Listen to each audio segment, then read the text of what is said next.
Hello and welcome.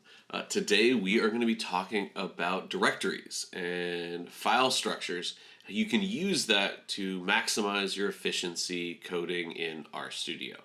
Now, either you have your files stored locally on your machine, maybe on GitHub, or in my case right now for the purposes of this video, I have my files and my directories, my work ones, stored in a cloud-based Jupyter Hub notebook.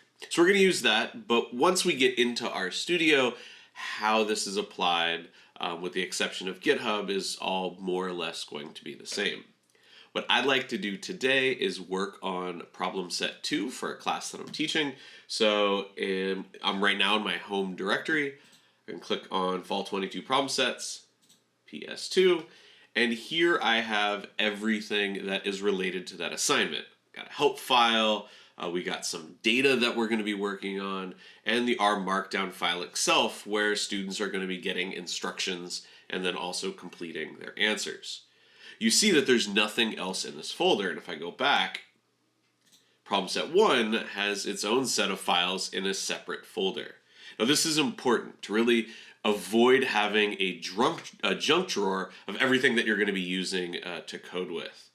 That'll be problematic and a little bit messy. I'll show you later on. We talk about a working directory, what it is, and how we can use it. So we're going to use this and hopefully we can create some output. I'm going to open up RStudio in my Jupyter notebook. This is how I do it, but at home you'll probably just do it by opening RStudio itself. But this looks just like you would normally see any RStudio. And at this point I have my Files tab already open and it looks exactly like my home directory with Jupyter Hub Notebook.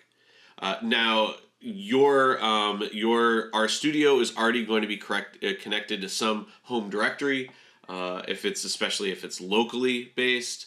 The way that you can go about changing that, if you would like, is go to Global Options, and then here we have our default working directory. So you can go ahead and change that, move it around, do whatever you want. So this is our current home directory and also our working directory. We're going to change it so you can see what I mean by that.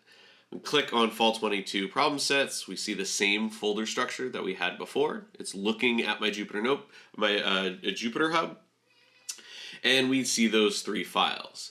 Now I want to work on problem set 2, so I'm going to click on it, and then that opens up over here.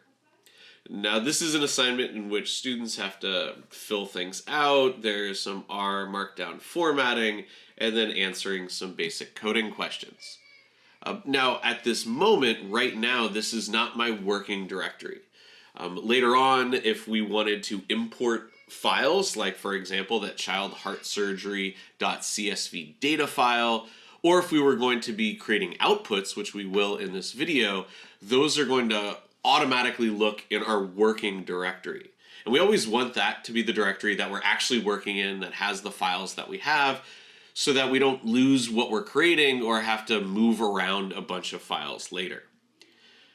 What we can do to make this our working directory is go to More and go to Set as Working Directory. Now you also have the option of going to the working directory if you don't know what it is, and it'll kind of tell you what it is. But we'll set this as the working directory.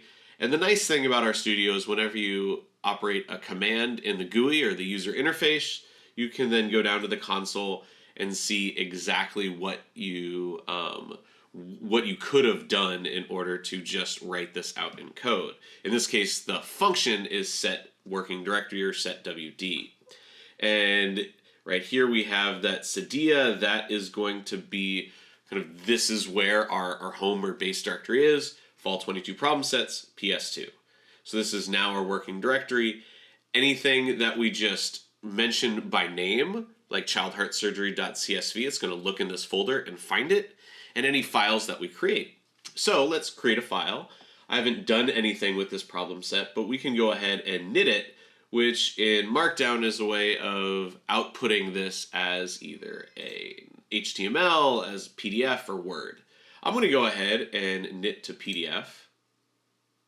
So I'm going to go through that whole problem It's going to then show what has been created, and you can already see where that file is. It is currently located and is put into my working directory.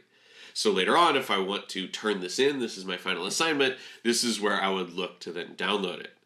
If we had not set our working directory, it would have set this into whatever our working directory was before, probably our default, which would have been home. It would have dumped that PDF file here. That's not the end of the world, but then you would need to go back, find it, and then move it. We might as well avoid that hassle. This is also why it's nice to separate out things like problem set 1, problem set 2, because sometimes you might be using files that have the same file name, but you might have made some slight changes to them. And this is going to allow you to kind of just, name those files from that place and be good to go. All right, that is it. That is how you set your working directory, and that is how you organize some files. Thank you and enjoy. Stay curious.